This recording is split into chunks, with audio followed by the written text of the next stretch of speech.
In the uncharted depths of the Andros Nebula, where starlight barely pierced the dense swirls of cosmic dust, a single vial changed everything. Its name was whispered in fear among smugglers, scientists, and soldiers alike: Zytherium, the galaxy's most dangerous substance. The first time the galaxy heard of Zytherium was through the devastation it left in its wake. The Lantheos Research Facility, a top-secret hub orbiting a dying star, had been annihilated overnight. Entire fleets had gone missing. Empires had quietly started wars just for rumors of its existence. Commander Elise Vaughn of the Federation's elite task force, Eclipse, leaned back in her chair, the faint hum of her starship's engines vibrating through her bones.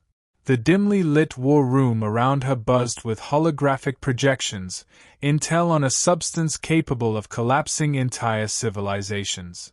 "It's not a weapon," said Krios, her lead scientist, his voice tinged with both awe and dread.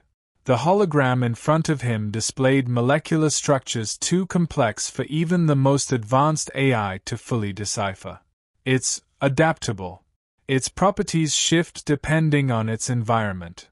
In some cases, it enhances biological organisms. In others, it destabilizes energy fields. And then there are the catastrophic events."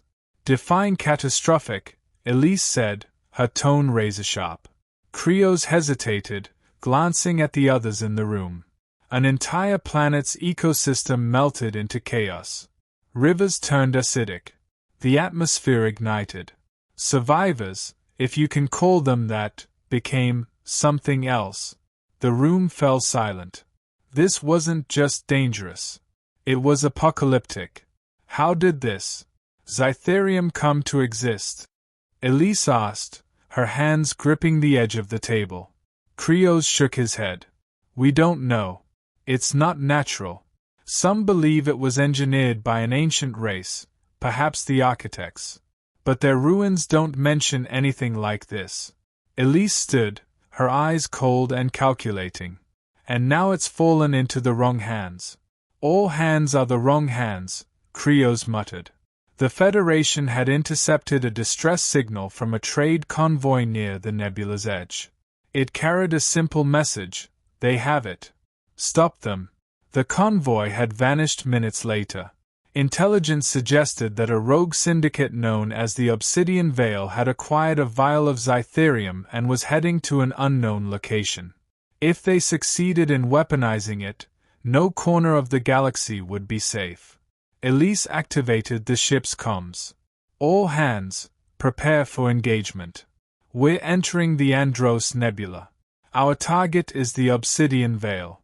Failure is not an option." As the Eclipse plunged into the swirling mists of the nebula, Elise couldn't shake the feeling that they were chasing something far beyond their understanding. They weren't the only ones. 3 systems away, aboard the shadowy flagship Vortex, the leader of the Obsidian Veil, a figure known only as Draelus, held the vial of Zytherium in his gloved hand. The faint, otherworldly glow of the substance seemed to pulse with its own heartbeat. "The fools think they can stop us," Draelus said, his voice dripping with disdain. Around him, his lieutenants watched with a mix of reverence and fear. "They don't understand the power we hold. This isn't just a weapon. It's evolution. Domination." One lieutenant stepped forward cautiously. "But, my lord, the risks." Draelus turned sharply, his piercing gaze silencing the protest. "Do you think the architects feared risk when they forged the stars? No. Greatness requires sacrifice." He stepped to a console, holding the vial before an ancient device. The machine hummed to life, its mechanisms alien and incomprehensible. "Soon, the galaxy will bow to us, or it will burn. Either way, we win." Back on the Eclipse, the ship's sensors began to fail as they delved deeper into the nebula. Elise gritted her teeth as static filled the screens. "Pilot, report," she barked. The pilot's voice was tense. "The nebula's interference is worse than expected. Navigation is down to manual. We've got fragments of energy signatures up ahead, but nothing consistent. Keep us steady, Elise commanded, her mind racing. She turned to Krios.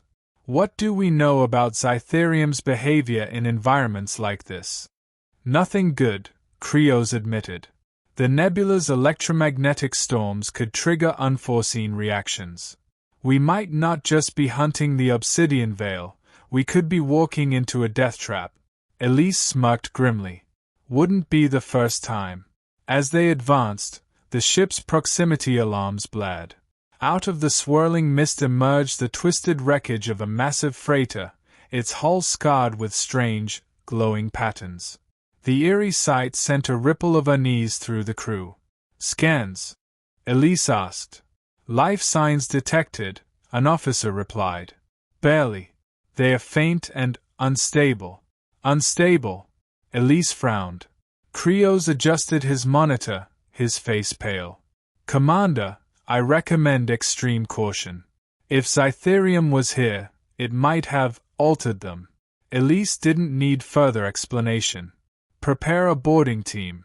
Full containment protocols. We need to know what happened here.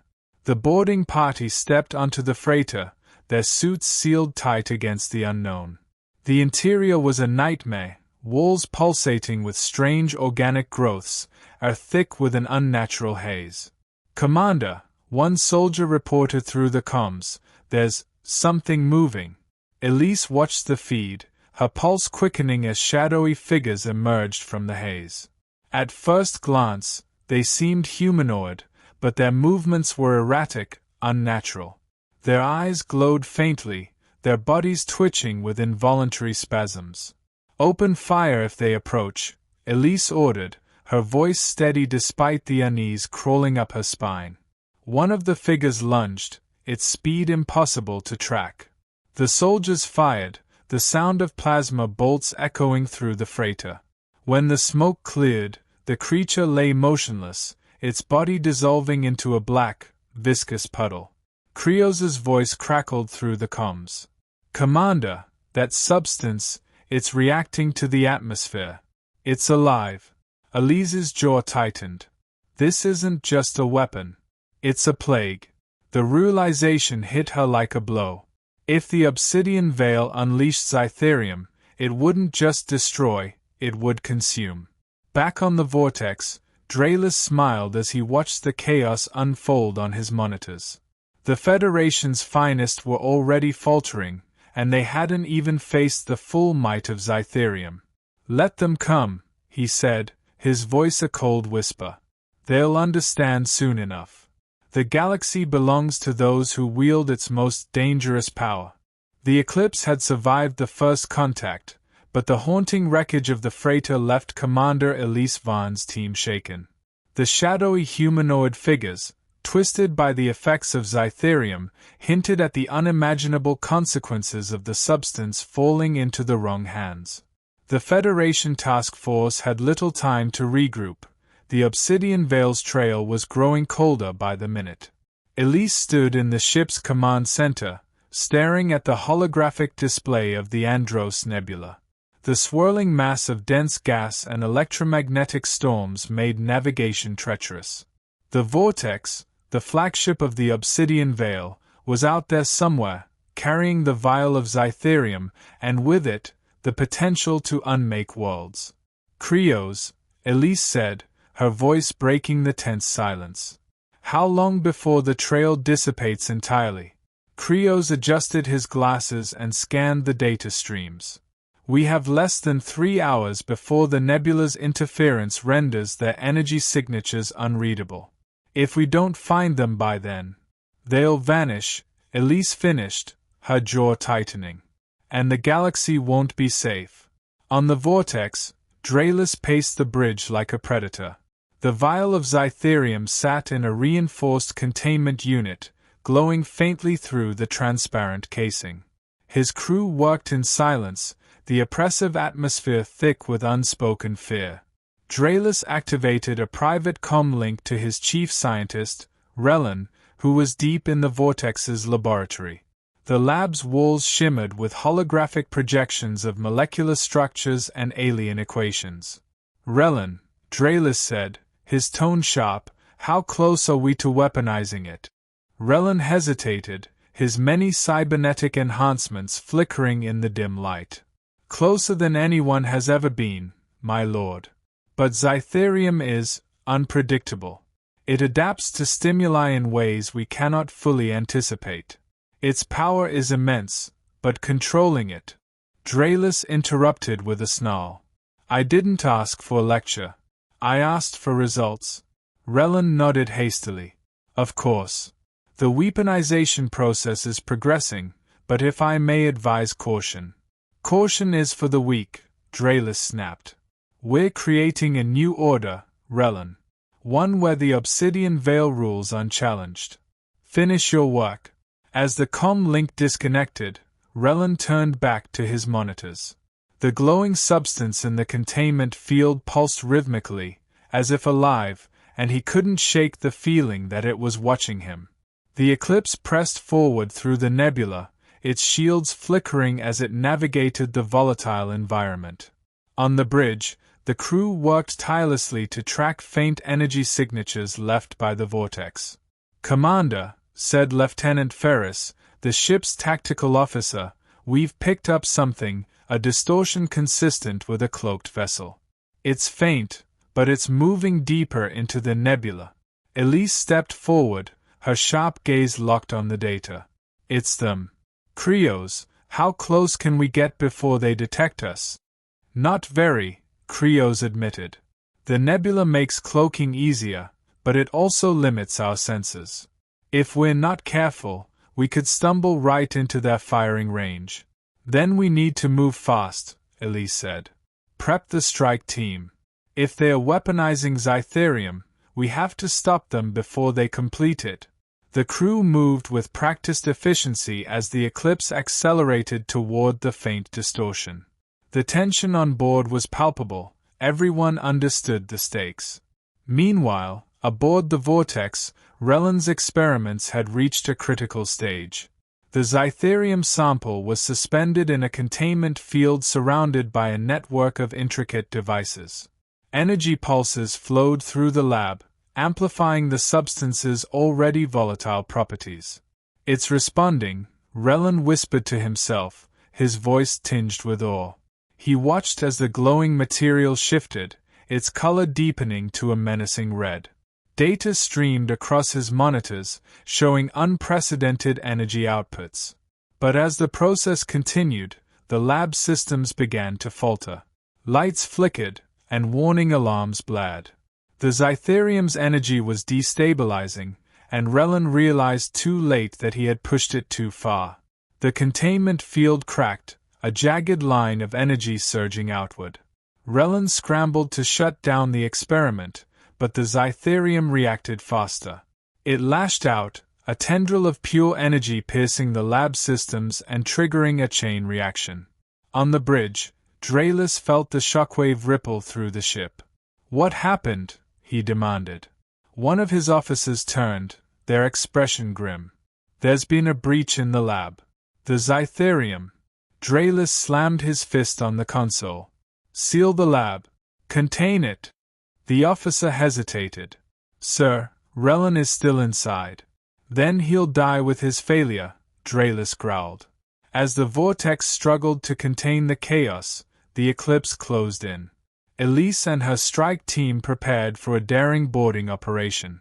Their mission was clear: retrieve the Zytherium or destroy it. Elise's voice cut through the comms. "Team, this is it. No one knows what we're walking into, but we know what's at stake. Stick to your training, and we'll get through this." The strike team launched from the Eclipse in a stealth shuttle, its cloaking systems engaged. The shuttle slipped through the nebula's turbulent currents, approaching the vortex unnoticed. As they neared the massive flagship, Elise's comm unit crackled to life. "Commander, the vortex's energy readings are spiking. Something's happening on board." Elise frowned. "We'll find out soon enough. Prepare for infiltration." The shuttle docked with the vortex's underside, attaching to a maintenance hatch. The strike team moved swiftly, their weapons at the ready. Inside, the corridors of the vortex were dimly lit, the air heavy with tension. The sound of distant alarms echoed through the ship, and Elise's team advanced cautiously, aware that they were deep in enemy territory. As they approached the lab, they encountered resistance, Obsidian Veil operatives armed with advanced weaponry. The fight was intense, plasma bolts lighting up the narrow corridors. Elise's team fought with precision, pushing forward despite the odds. When they finally reached the lab, they found the door sealed. Krios's voice came through the comms. "Commander, I'm bypassing their security now, but you need to be careful. The Zytherium's energy levels are off the charts." The door slid open, revealing the chaos within. The lab was in ruins, the walls scorched and twisted. In the center of the room, the Zytherium hovered, its containment field shattered. It pulsed with an unnatural energy, the air around it crackling with power. Elise stepped forward cautiously, her weapon trained on the glowing substance. "Krios, can we extract it safely?" "Not without stabilizing it first," Krios replied. "And even then, it's a risk." Before Elise could respond, a voice rang out behind them. "You're too late, Commander." She turned to see Draylus standing in the doorway, a sinister smile on his face. He held a device in his hand, its purpose unmistakable. "This isn't just a substance," Draylus said. "It's the future. And you won't live to see it." Elise Vaughn's heart pounded as Draylus's taunt echoed through the ruined lab. His figure, cloaked in shadows, exuded an unnerving confidence that only deepened her unease. The pulsing Zytherium floated between them, its glowing tendrils flickering like a malevolent heartbeat. "I've seen the havoc your syndicate leaves in its wake," Elise said, her weapon steady and voice cold. "You can't control that thing." "Nobody can." Draylus chuckled darkly. "Control is irrelevant, Commander. Zytherium doesn't need a leash, it needs a purpose. And I am its prophet." The soldiers surrounding Elise exchanged nervous glances. Krios's voice crackled urgently in her earpiece. "Commander, the Zytherium's energy is destabilizing. Whatever his planning, it could trigger catastrophic reactions." Draylus raised the device in his hand, a compact, alien mechanism that hummed with latent power. "You think I'm a fool, Elise? Do you know how many empires have failed to harness this? They didn't understand the secret, but I do. Zytherium doesn't destroy, it transforms." Before Elise could react, Draylus pressed a sequence on the device. A sharp, otherworldly noise filled the room, and the Zytherium reacted instantly. Its glow intensified, shifting from red to an almost blinding white. The air itself seemed to warp, bending light and sound into an oppressive wave of energy. "Take cover!" Elise yelled, diving behind a shattered console as the lab erupted into chaos. The surge of energy tore through the vortex, triggering structural failures and widespread panic. Elise's team scrambled for safety as debris rained down, and warning sirens blared throughout the ship. Draylus, undeterred by the chaos, stepped closer to the Zytherium. His face was illuminated by its pulsating light, his expression one of unbridled zeal. "Do you feel it, Commander?" he shouted over the cacophony. "This is evolution. The weak will perish, and the strong will rise in you." Elise peeked out from behind cover, her mind racing. The Zytherium was growing increasingly unstable, its energy tendrils lashing out unpredictably. Each tendril left burns and distortions in the air, as if reality itself were unraveling. "Krios," she barked into her comm, "how do we stop this?" "I'm working on it," Krios replied, his voice frantic. "If I can access the vortex's core systems, I might be able to create a containment field, but it's a long shot." "We don't have time for long shots," Elise muttered. She gestured to her team. Keep Draylus pinned down. I'm going after that device. On the other side of the lab, Draylus reveled in the chaos. The Zytherium's tendrils seemed to respond to him, coiling around him protectively as if recognizing his intent. Elise, moving low and fast, approached him from the flank. Her heart raced as she calculated her next move. One wrong step, and the Zytherium's volatile energy could consume her. Just as she reached striking distance, a tendril lashed out, narrowly missing her head and scorching the floor. Draylus turned, his eyes alight with a mixture of surprise and amusement. "Bold, Commander," he said, stepping back. But futile. Elise didn't hesitate. She fired her plasma rifle, aiming not at Draylus but at the device in his hand. The shot hit its mark, and the mechanism shattered, sparks flying. Draylus roared in anger, but his fury was short-lived. The Zytherium reacted violently to the destruction of the device.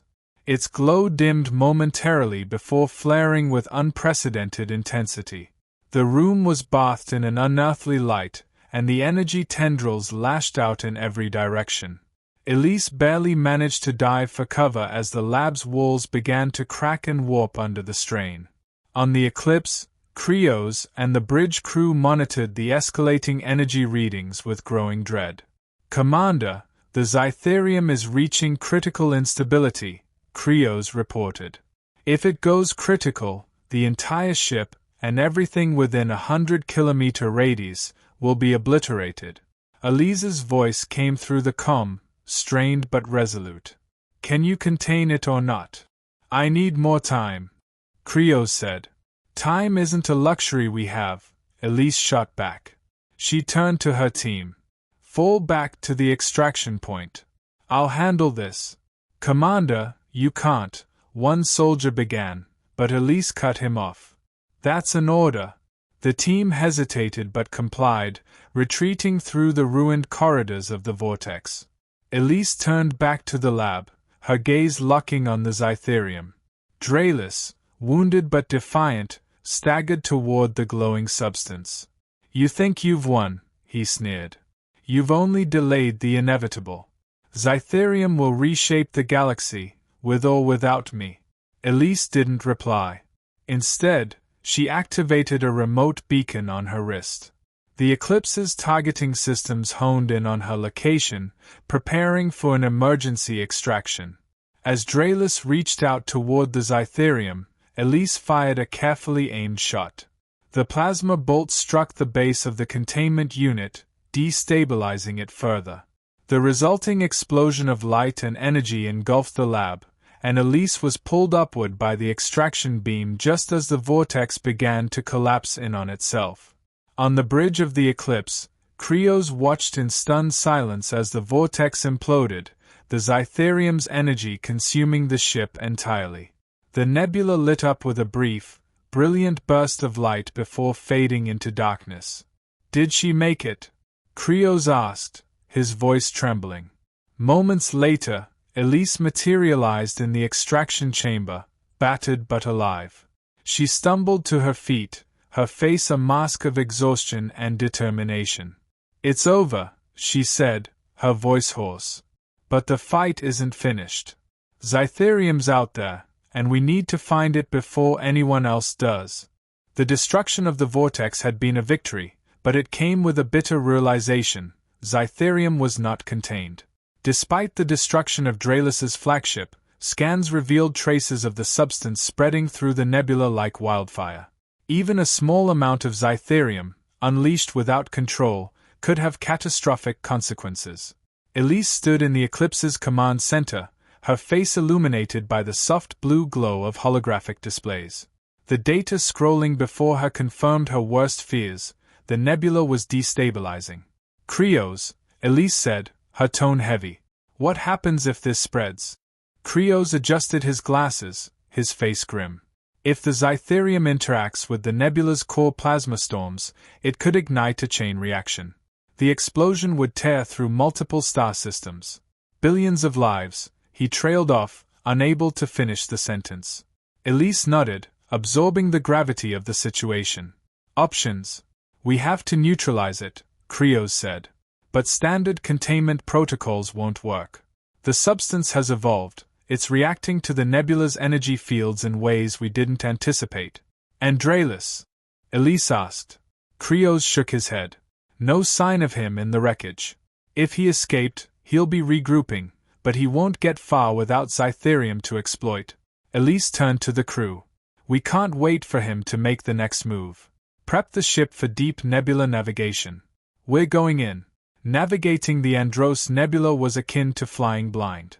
The swirling gases created an impenetrable fog, and electromagnetic storms disrupted long-range scanners.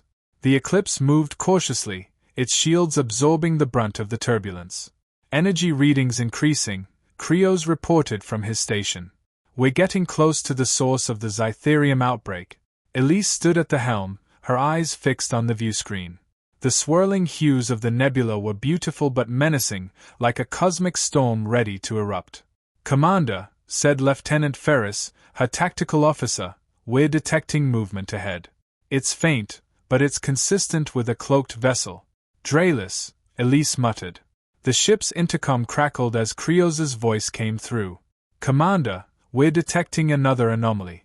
It's massive, and it's centered on the largest Cytherium cluster.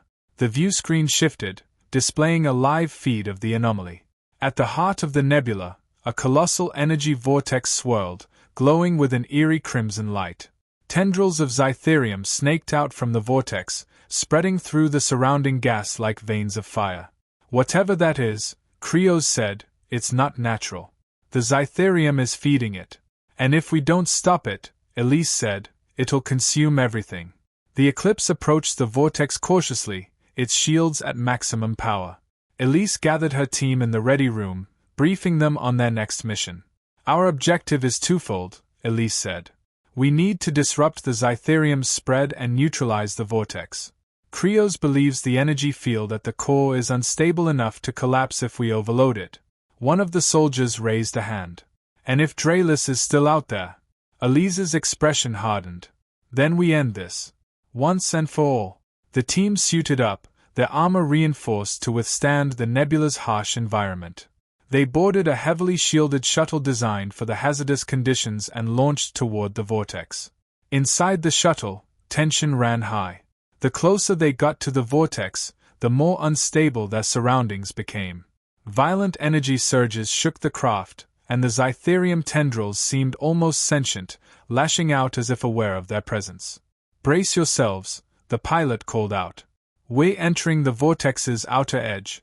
The shuttle pierced through the swirling energy field, emerging into the eye of the storm. The scene was otherworldly. Massive tendrils of Cytherium coiled and pulsed, feeding into the vortex's core. At its center was a structure, a fragmented alien construct that seemed to be amplifying the energy. That's our target, Elise said, pointing to the structure. The shuttle landed on a stable platform near the core.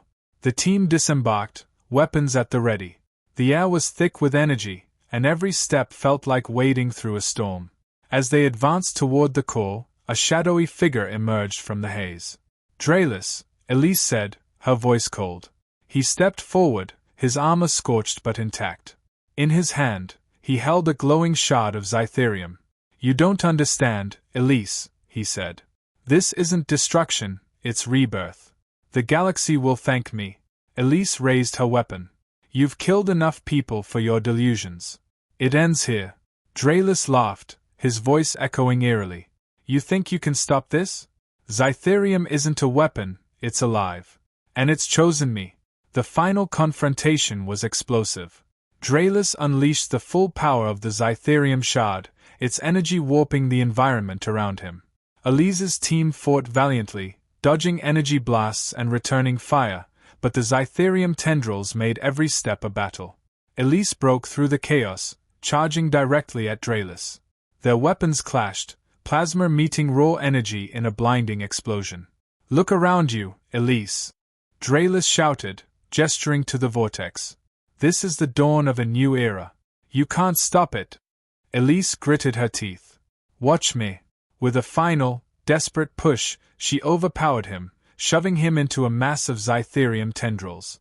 The substance reacted violently, consuming him in a burst of energy. Now, Krios! Elise shouted into her comm. From the eclipse, Krios activated the ship's weapon systems, targeting the alien construct at the core of the vortex. A focused energy beam struck the structure, triggering a chain reaction. The vortex began to collapse, the Zytherium tendrils disintegrating as the energy field imploded. Elise and her team barely made it back to the shuttle in time, escaping the vortex as it consumed itself. Back on the eclipse, Elise watched the view screen as the vortex faded, leaving only silence in its wake. "It's done," Krios said quietly. Elise nodded, her expression weary but resolute. "For now. But if Zytherium is out there, others will come for it. We need to be ready." As the eclipse turned away from the nebula, Elise couldn't shake the feeling that the battle was far from over.